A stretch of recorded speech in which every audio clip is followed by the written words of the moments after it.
The explosion tore through the lakeside mansion at approximately 3:30 in the afternoon on a day in early 1993. The blast was so powerful that windows shattered across the water, sending glass fragments into the homes of wealthy Colombians who had built their own retreats along the shores of the Peñol Reservoir. Local fishermen, navigating the turquoise waters, saw the fireball rise into the Colombian sky and assumed a plane had crashed into the hillside. They were wrong. This was Los Pepes, a vigilante death squad, sending a message to Pablo Escobar, and the target was his $10 million paradise called La Manuela, a lakeside estate he'd named after his daughter and built as an escape from the violence consuming his empire. 200 kilograms of TNT had been stuffed into the open-air atrium at the center of the mansion, right where an ornamental fountain once bubbled peacefully. The detonation gutted the main house, caving in the roof and leaving massive holes where luxury bedrooms had been just moments before. But here's what made the bombing even more sinister. Escobar wasn't there. He'd been tipped off minutes before the attack, giving him just enough time to evacuate. The bombers knew this. They didn't want to kill him at La Manuela. They wanted to destroy his sanctuary, to prove that nowhere was safe anymore, not even the private paradise he'd named after the daughter he supposedly loved more than anything in the world. To understand how a lakeside vacation home became ground zero in Colombia's bloodiest drug war, you need to understand who Pablo Emilio Escobar Gaviria really was. Born December 1st, 1949, in Rio Negro, Colombia, Escobar grew up in poverty in Medellin. His father was a small farmer. His mother was a schoolteacher. Nothing about his childhood suggested he would become the 7th richest person in the world, a man who would appear on Forbes magazine's billionaire list for 7 consecutive years from 1987 to 1993. But Escobar had ambition that bordered on madness and a complete absence of moral boundaries. He started small, selling fake diplomas and stealing tombstones to resell them. His first arrest came in 1974 for car theft. By the mid-1970s, he'd moved into cocaine trafficking, partnering with his cousin Gustavo Gaviria and others to form what would become the Medellin Cartel in 1976. The timing couldn't have been better for a man with Escobar's particular talents. Cocaine was becoming the drug of choice for affluent Americans, and the cartels that could supply it stood to make unimaginable fortunes. By the mid-1980s, the Medellin cartel was smuggling 15 tons of cocaine into the United States every single day. 15 tons. Daily. That's 30,000 pounds of cocaine entering American cities every 24 hours. The cartel's income was estimated at $420 million per week, which works out to nearly $22 billion annually. Escobar himself was worth $30 billion at his peak. To put that in perspective, he was spending $2,500 a month just on rubber bands to wrap stacks of cash. He had so much money that approximately 10% of it, or $2.1 billion annually, was simply written off because rats ate it, water damage destroyed it, or he literally forgot where he'd hidden it. Forbes declared him the 7th richest man in the world in 1989. He controlled 80% of the cocaine market in the United States. 4 out of every 5 Americans doing cocaine in the late 80s were using product that came through Escobar's network. But Escobar wasn't content with just being wealthy. He wanted to be seen as a leader, a man of the people. He built houses for the poor in Medellin. He constructed soccer fields and roller skating rinks. He sponsored children's football teams and gave money to families who couldn't afford basics. Many of Medellin's poor saw him as a Robin Hood figure, a man who cared about them when the government had abandoned them. This carefully cultivated image served multiple purposes. It bought him loyalty from the community, created thousands of lookouts who would warn him if police were coming, and gave him a veneer of legitimacy that he desperately craved. In 1982, he was even elected as an alternate member of Colombia's Congress. But when the Justice Minister, Rodrigo Lara Bonilla, began investigating Escobar's wealth and forced him to resign in 1984, Escobar ordered the minister's assassination. This was Escobar's philosophy in action, a strategy that became known as plata o plomo, which translates to silver or lead. Take the bribe or take the bullet. There was no third option. By the time Escobar built La Manuela in the mid to late 1980s, he was at the absolute peak of his power and paranoia. The property sat on 8 hectares, which is nearly 20 acres, on the shores of the Embalse del Peñol, an artificial reservoir in Guadalupe, Antioquia. The Colombian government had created this reservoir in the 1970s by intentionally flooding the valleys in this region, forcing several towns and settlements to relocate. In the years after the flooding, the new shorelines began filling up with luxury homes and estates built by Colombia's rich and famous. Escobar purchased land there right around the time his daughter Manuela was born on May 25, 1984. The timing was no coincidence. He named the estate La Manuela in her honor. Construction took several years and cost $10 million, a staggering sum in 1980s Colombia, but pocket change for a man making $420 million every week. What Escobar built at La Manuela was part fortress, part playground, and part escape hatch. The main mansion was luxuriously appointed with multiple bedrooms, a private disco where Escobar could party with associates and mistresses, and floor-to-ceiling windows that offered breathtaking views of the lake and mountains. But the true genius of the design was in the details that most visitors would never notice. The walls were double-layered, an architectural feature that served two purposes. First, the space between the walls could hide mountains of cash and cocaine, literally tons of product and currency stashed inside the structure itself. Second, this proved prophetic, the double walls acted as blast barriers. When that bomb eventually went off in 1993, those reinforced walls were the only thing that kept the entire mansion from being vaporized. They absorbed much of the blast force even as the interior was gutted. The exterior grounds were just as carefully planned. There was an Olympic-sized swimming pool with crystal blue water, tennis courts for entertainment, and a soccer field that doubled as a helipad so Escobar could arrive and depart without using roads where he might be ambushed. He built stables for horses and a separate guest house for visitors. There was even a special driveway designed specifically for motorcycles, because Escobar loved bikes and wanted his associates to be able to ride directly up to the property. Perhaps most impressive was the seaplane dock extending out into the reservoir. Escobar kept seaplanes ready for quick escapes, another layer in his obsessive approach to staying alive and free. The property was ringed with exotic trees imported from around the world, creating a lush, tropical paradise that felt isolated from reality. A watchtower stood on high ground, manned 24 hours a day. And protecting all of this was a security force of 120 armed men working in shifts, creating an impenetrable perimeter, or so Escobar believed. The interior of La Manuela was where Escobar's wealth and taste, or lack thereof, really showed. The disco had a full sound system, mirror balls, and enough space for dozens of people to dance and drink through the night. Bedrooms were furnished with the finest materials money could buy, though everything had a slightly gaudy quality. Gold fixtures where stainless steel would have been more elegant, oversized furniture that screamed wealth rather than whispered it. But Escobar didn't care about subtlety. He wanted people to see his success. He wanted his enemies to know what they were up against. Most of all, he wanted his daughter Manuela to have everything her heart desired.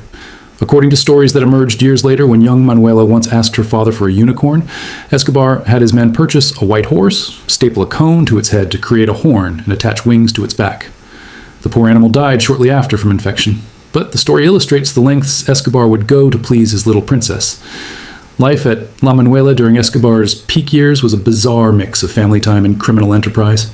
Escobar would bring his wife Maria Victoria and their two children, Juan Pablo and Manuela, to the estate for weekends and holidays. They would swim in the pool, play soccer on the field, and pretend they were just another wealthy Colombian family enjoying their vacation home. But then associates would arrive. Cartel members would gather in the main house to count money, plan cocaine shipments, and discuss how to eliminate rivals. The double-walled mansion would fill with the smell of Colombian coffee, mixing with cigarette smoke as men with guns on their hips sat around tables covered in cash and cocaine. Escobar ran much of his empire from La Manuela during this period, making it both a family retreat and a command center for the largest drug trafficking organization in history. The property became known as Escobar's second favorite house, ranking just below his massive estate called Hacienda Naples, a 7,000-acre property that included a zoo with hippos and giraffes, dinosaur statues, artificial lakes, a bullfighting arena, and its own airstrip. But La Manuela had something Hacienda Naples didn't: location. The lakeside estate was harder to reach, easier to defend, and had multiple escape routes built into its design. The seaplane dock wasn't just for show. Several times when Escobar got word that police or military were closing in, he would board a seaplane at La Manuela and be gone before they arrived, skimming across the water and disappearing into Colombian airspace. And then there was the tunnel system. This is where La Manuela's design went from impressive to genuinely brilliant in a psychopathic way. Escobar had engineers dig an elaborate escape tunnel that was large enough to drive a vehicle through. This wasn't some narrow crawl space. This was a full-size tunnel with lighting and ventilation, running from somewhere on the property to a completely different part of the reservoir, where a speedboat would be waiting.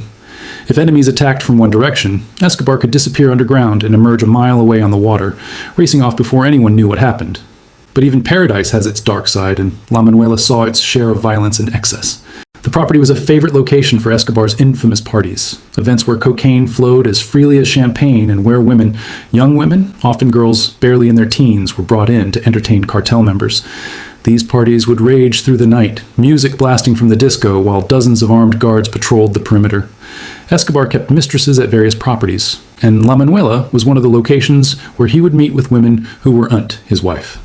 Staff members who worked at the estate, some of whom later testified in court cases or gave interviews after Escobar's death, described a strange atmosphere of extreme luxury mixed with constant tension.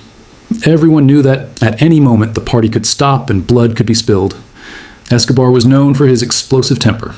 Associates who disappointed him or who he suspected of betrayal would simply vanish, their bodies never found, assumed to be fed to animals at one of his estates or dumped in the reservoir with weights attached.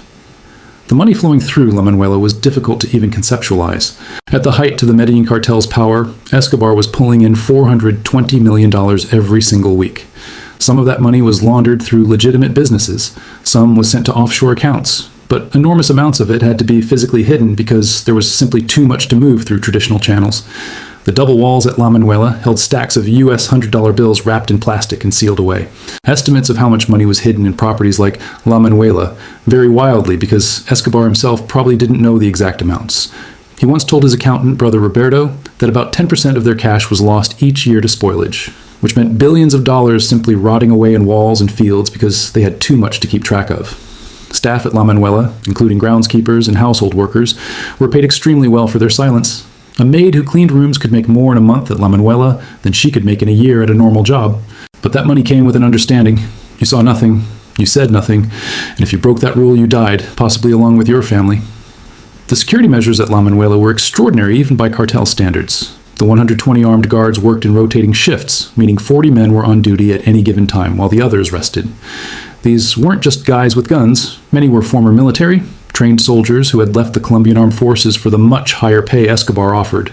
They had automatic weapons, radio communication systems, and clear orders to shoot first and ask questions, never if anyone approached who wasn't authorized. The watchtower gave them a panoramic view of the lake and surrounding area. Any boat approaching the estate would be spotted long before it arrived, giving Escobar time to either prepare for a fight or activate one of his escape plans.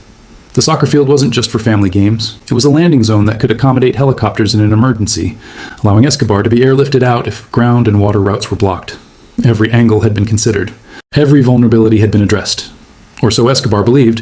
What he failed to anticipate was that his enemies would become so numerous and so motivated that they would risk everything to destroy him.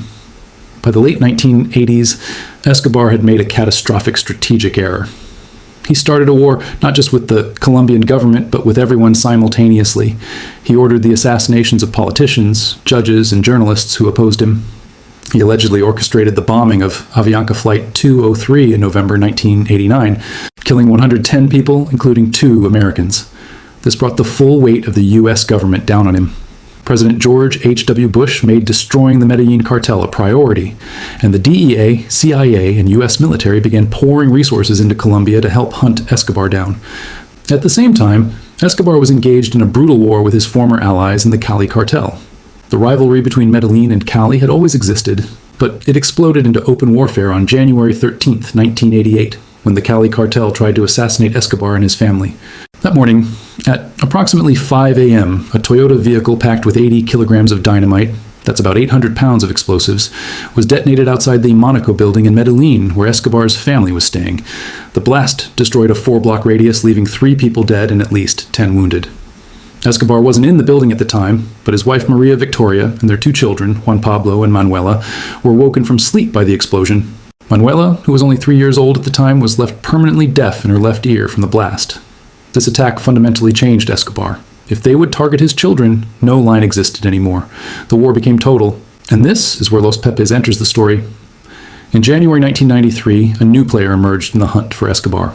They called themselves Los Pepes, which stood for Perseguidos por Pablo Escobar, or People Persecuted by Pablo Escobar. This wasn't a government task force. This was a vigilante death squad made up of everyone Escobar had wronged over the years, and that was a very long list. The group included former members of Escobar's own cartel who had turned against him, paramilitaries led by Carlos and Fidel Castaño, rival traffickers from various organizations, and business people whose family members Escobar had killed. Los Pepes was primarily funded by the Cali cartel, Escobar's main rivals, who saw an opportunity to eliminate their competition while the government was distracted. Key leaders included Diego Murillo Bejarano, known as Don Berna, and Judy Moncada, whose family had been murdered by Escobar after they refused to give up their share of drug profits. Los Pepes didn't play by rules. They used Escobar's own tactics against him, only they were even more ruthless because they had nothing to lose. In the first months of 1993, Los Pepes carried out up to 6 killings per day. They targeted anyone connected to Escobar: accountants, lawyers, drivers, bodyguards, cooks, gardeners, even the family members of his associates. They would leave signs on the bodies saying, "For working with Pablo Escobar."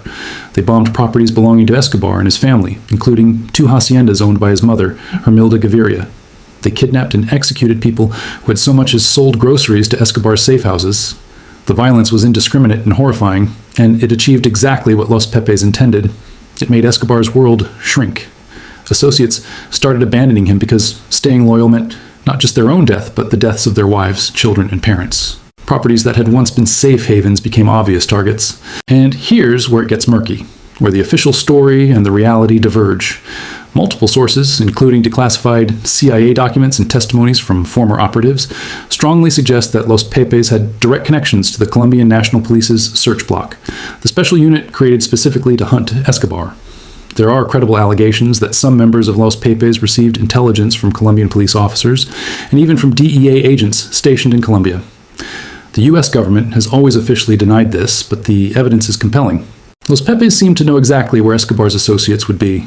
They had access to police surveillance equipment, and on multiple occasions, properties were bombed by Los Pepes hours before the search block was set to raid them, almost as if someone was tipping them off to move first. The Philadelphia Inquirer ran a 35-article series in 2000 that revealed Pentagon officials attempted to remove U.S. military personnel from Colombia when they realized American forces were sharing intelligence with Los Pepes. Time magazine reported that Carlos Castaño, one of Los Pepes' founders, visited Disney World as a reward for his work in hunting down Escobar. This was the context when Los Pepes decided to strike at La Manuela. By early 1993, Escobar was no longer the untouchable king of cocaine. He was a hunted man, cornered and desperate, with enemies closing in from every direction. He'd already lost most of his top associates. His cartel had splintered. His political connections had evaporated. His wealth, while still enormous, was increasingly inaccessible because he couldn't stay in one place long enough to move it.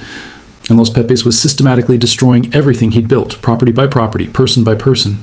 The attack on La Manuela was meant to be symbolic as much as strategic. This wasn't just a drug lord's vacation home. This was the place he'd named after his daughter, the little girl he claimed to love more than his own life. By destroying La Manuela, Los Pepes was sending a message that nothing Escobar held dear would be spared. The actual bombing operation required significant planning and resources. 200 kilograms of TNT is not something you just pick up at a hardware store. Someone had to source military-grade explosives, transport them to the property without being detected by Escobar's security force, plant them in exactly the right location to maximize damage, and then detonate them remotely. The bombers chose the open-air atrium at the center of the mansion, specifically the area around the decorative fountain. This was brilliant tactical thinking. Placing the explosives in an open-air space meant the blast wave could expand outward from the center of the building, sending shockwaves through the entire structure simultaneously. If they'd placed the explosives against an exterior wall, much of the blast force would have been wasted, blowing out into empty air. By centering it in the atrium, they ensured maximum structural damage. But here's the question that still haunts this story. How did Escobar know to evacuate? The most likely explanation is that Los Pepes had infiltrated his organization so thoroughly that Escobar was receiving warnings from multiple sources, some of them deliberately feeding him information to toy with him psychologically. It's also possible that Los Pepes wanted him to know. The goal wasn't necessarily to kill Escobar at La Manuela. The goal was to destroy his sanctuary and prove that he had nowhere left to hide. By warning him, they forced him to watch from a distance, as one of his most treasured properties was obliterated. That's cruelty on a different level. That's psychological warfare designed to break someone's spirit before you kill them. When the TNT detonated that afternoon, the blast was massive enough that people miles away heard it and saw the fireball. The atrium roof collapsed immediately, sending tons of concrete and rebar crashing down into the interior rooms. The double-layered walls that had been designed to hide cash and cocaine proved to be the only reason the entire mansion didn't collapse completely. Those reinforced walls acted as structural supports, absorbing and dissipating the blast force, but everything inside was destroyed. The disco with its mirror balls and sound system was buried under rubble. The luxurious bedrooms with their gold fixtures were gutted, windows throughout the property shattered. The decorative fountain at the blast's epicenter simply ceased to exist, vaporized by the explosion. When Colombian police arrived, likely tipped off by Los Pepes or possibly even coordinating with them, they found a devastated property and immediately began searching through the wreckage. This is when things get interesting from a financial perspective. The police reportedly seized drugs and money that had been hidden in the double walls and that had been revealed when the blast tore the structure apart. Exact amounts were never disclosed publicly, which isn't surprising given Colombia's corruption issues at the time. How much of what the police found actually made it into evidence lockup versus disappearing into someone's pockets is unknowable. But the fact that they found anything suggests that Escobar had indeed been using La Manuela as a stash house, just as he used most of his properties. The destruction of La Manuela marked a turning point in Escobar's final year. After the bombing, he had perhaps a dozen safe houses left, maybe fewer. His ability to move freely had been severely restricted.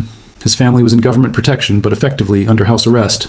His daughter, who the estate had been named for, was living in fear and would carry the trauma of the Monaco bombing and her father's lifestyle for the rest of her life. Everything Escobar had built over 2 decades was crumbling, and he knew it. His options were narrowing to 3 possibilities. Surrender and face extradition to the United States, where he'd spend the rest of his life in a supermax prison, fight to the death, or take his own life to avoid capture. In the end, the decision was made for him. On December 1st, 1993, Pablo Escobar celebrated his 44th birthday with his cousin Luzmila Gaviria, his mother, and his last remaining bodyguard, Álvaro de Jesus Agudelo, nicknamed El Limón. According to Mark Bowden's book Killing Pablo, Escobar marked the occasion with marijuana, birthday cake, and wine. It was a sad, quiet affair, nothing like the lavish parties he'd thrown at places like La Manuela in better years.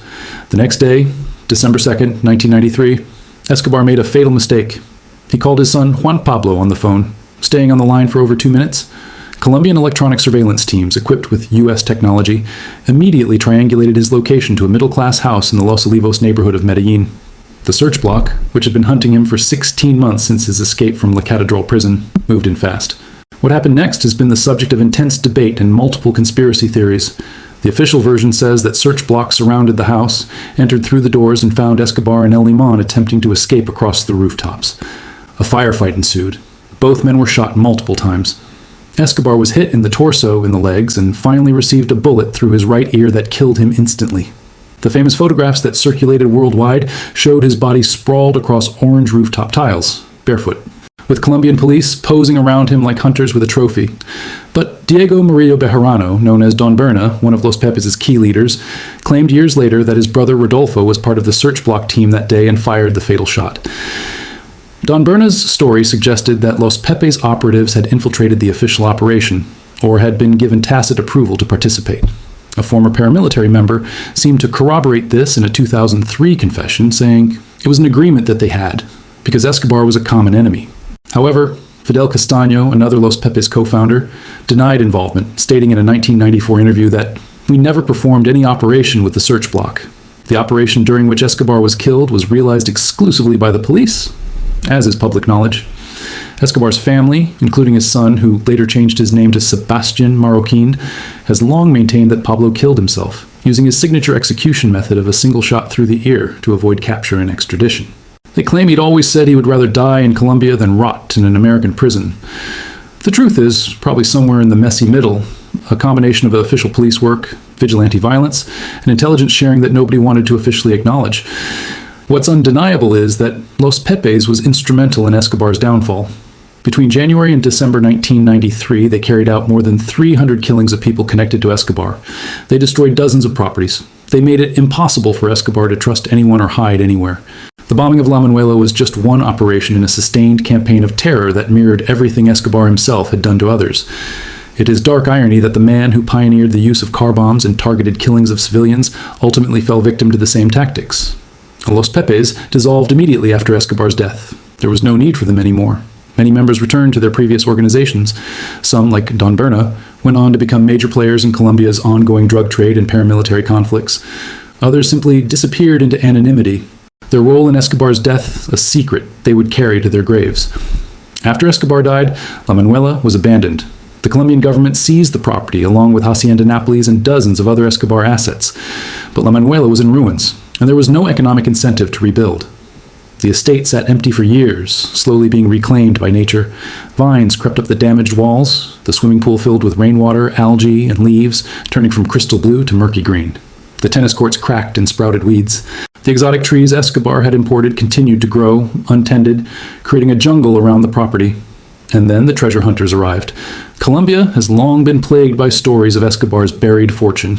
The idea that somewhere, hidden in walls or buried underground or stashed in secret locations, billions of dollars in cash and gold are waiting to be found has driven thousands of people to dig up properties connected to the drug lord.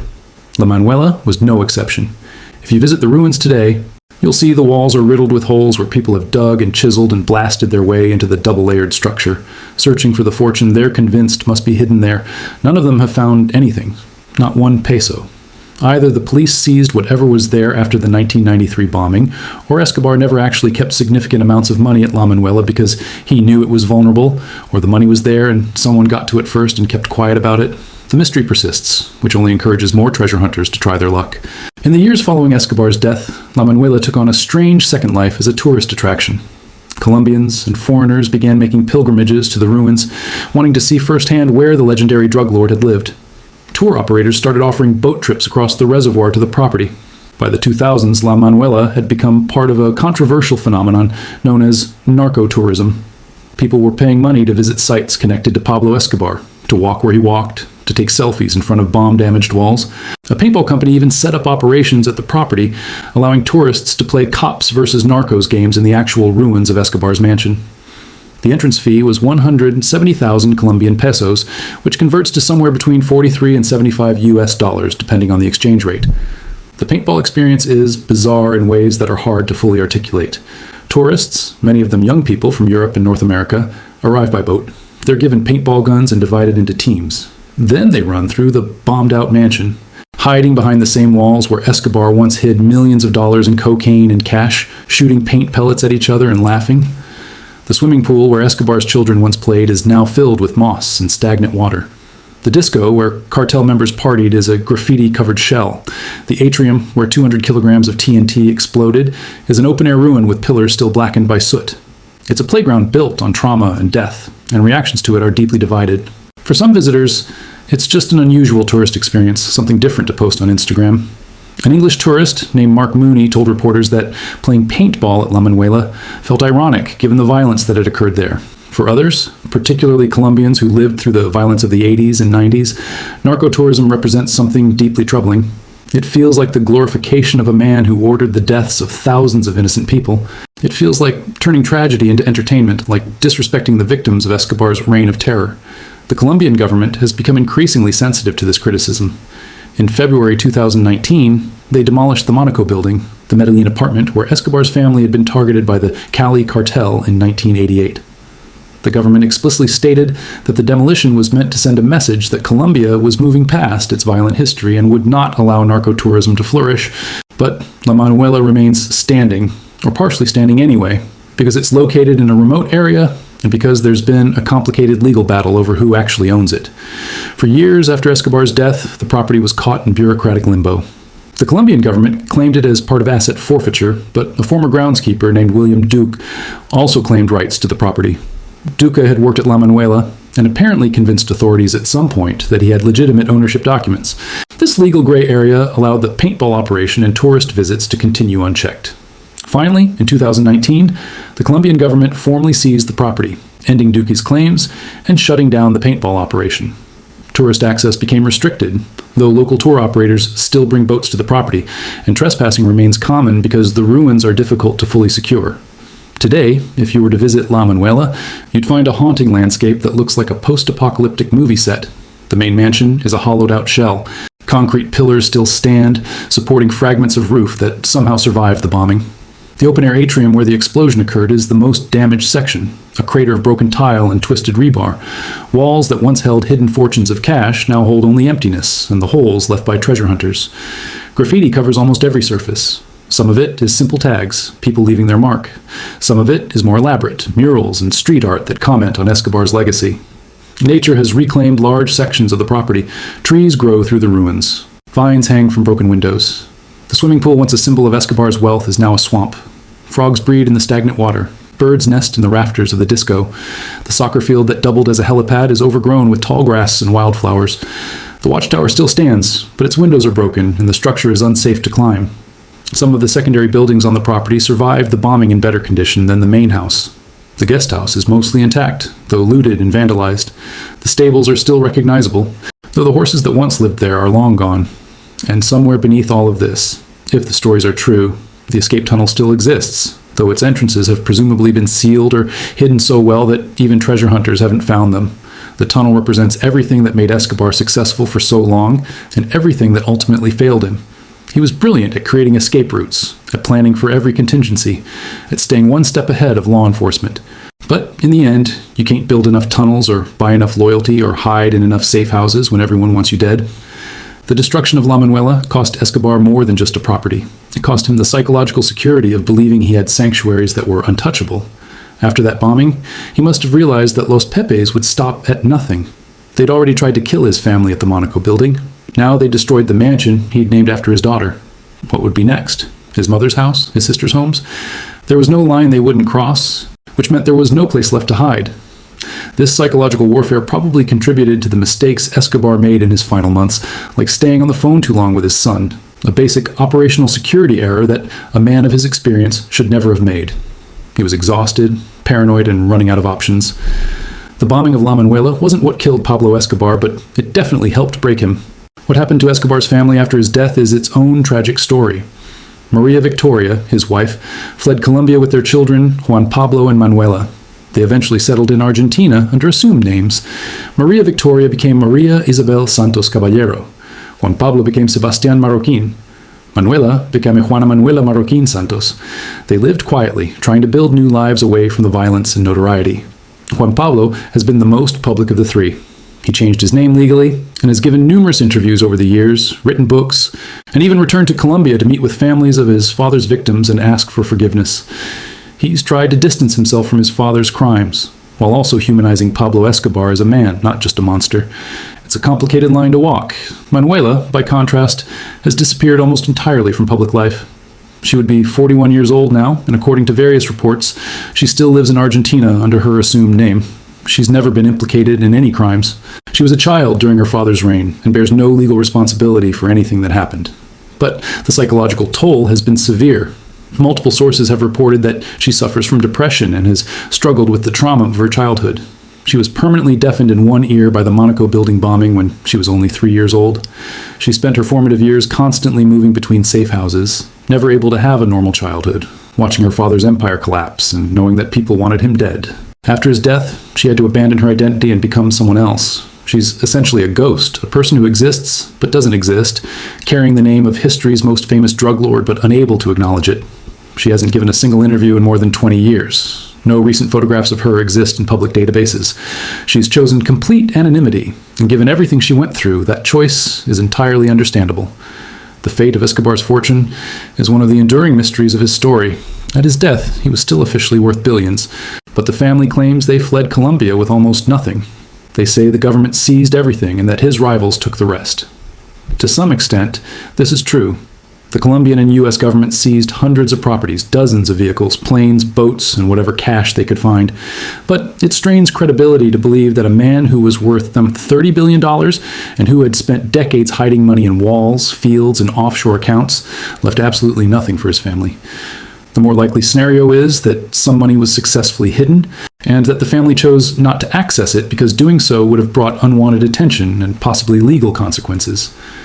Juan Pablo has stated that his family lives modestly in Argentina, and that they have tried to make honest lives for themselves. Whether or not hidden Escobar money supplemented that life is something only they know. La Manuela today stands as a monument to the futility of Escobar's dream. He built a paradise for his daughter, a place where she could be safe and happy. He spent $10 million creating it. He named it after her. And it was destroyed by his enemies while he could only watch from a distance, powerless to stop it. Then he was killed less than a year later, leaving his daughter to grow up in hiding, traumatized and marked for life by his choices. The mansion was supposed to be a symbol of his love and his success. Instead, it became a symbol of his failure to protect the people he claimed to care about most. Colombians have a complicated relationship with Escobar's legacy. On one hand, he's responsible for tens of thousands of deaths, for the murder of presidential candidates, judges, police officers, journalists, and countless innocent civilians caught in the crossfire. He terrorized an entire nation for more than a decade. His narco-terrorism campaign included bombing commercial airliners, government buildings, and shopping centers. The violence he unleashed changed Colombia forever, creating a culture of fear and corruption that the country is still trying to overcome. Many Colombians, particularly those who lost family members to cartel violence, view Escobar as pure evil and resent any attempt to romanticize or glorify him. They see narcotourism as a slap in the face to victims, a commercialization of their suffering. On the other hand, some Colombians, particularly in the poorer neighborhoods of Medellin, where Escobar built houses and soccer fields, still view him as a folk hero of sorts. They remember that he gave them things when the government gave them nothing. They built shrines to him. They visit his grave at Montesacro Cemetery in Medellin and leave flowers and prayers. This dual perception makes Escobar one of the most polarizing figures in Colombian history. He's simultaneously the nation's worst villain and, to some, a symbol of rebellion against a corrupt government that abandoned its poorest citizens. The truth, as always, is complex and doesn't fit neatly into categories of hero or villain. What's not complex is the body count. Conservative estimates put the number of people killed under Escobar's orders at around 4,000. Other estimates go much higher, some as high as 10,000 or more when you include deaths indirectly caused by the drug war he fueled. Entire families were wiped out, children were orphaned, communities were destroyed. And for what? So Escobar could accumulate wealth he couldn't even spend, so much money that rats ate billions of dollars of it, so much cocaine that it changed American cities forever and created the crack epidemic that devastated poor communities in the United States. The scale of suffering Escobar caused is almost incomprehensible. La Manuela, in its ruined state, forces visitors to confront this reality. This isn't some glamorous gangster mansion from the movies. This is a bomb site. This is evidence of a war that killed thousands of people. The graffiti-covered walls and moss-filled pool and shattered windows tell a story of violence and consequences. When you stand in those ruins, you're standing in the physical manifestation of what happens when one person's ambition becomes so massive and so toxic that it warps an entire society. Escobar wanted to be king, and for a time, he was. He had more money than he could count, more power than the government, and the loyalty or fear of millions of people.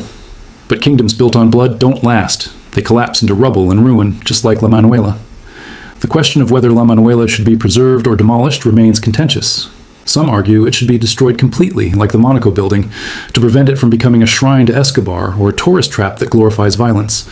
Others argue it should be preserved as a historical site, but with proper context, turned into a museum or memorial that educates people about the drug war and honors the victims rather than celebrating the criminal.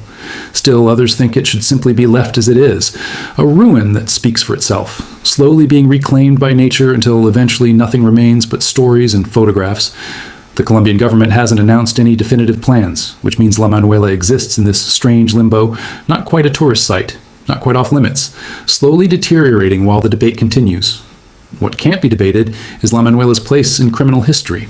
This property represents the absolute peak of drug cartel wealth and the catastrophic violence that wealth generated. $10 million for a vacation home that could be destroyed in an afternoon. 120 armed guards who couldn't stop determined enemies. Elaborate tunnels and escape plans that ultimately failed. Hidden fortunes that are now either seized or lost forever. It's a story of excess, paranoia, violence, and inevitable collapse. And it all happened in less than a decade. Escobar built La Manuela in the mid-1980s when he seemed invincible. It was bombed in early 1993 when his empire was crumbling. He was dead by December of that same year. The entire arc of rise and fall compressed into about 8 or 9 years. If there's a lesson in La Manuela's story, it's that no amount of money or firepower can protect you when you have made the entire world your enemy. Escobar could have retired at any point with his billions intact.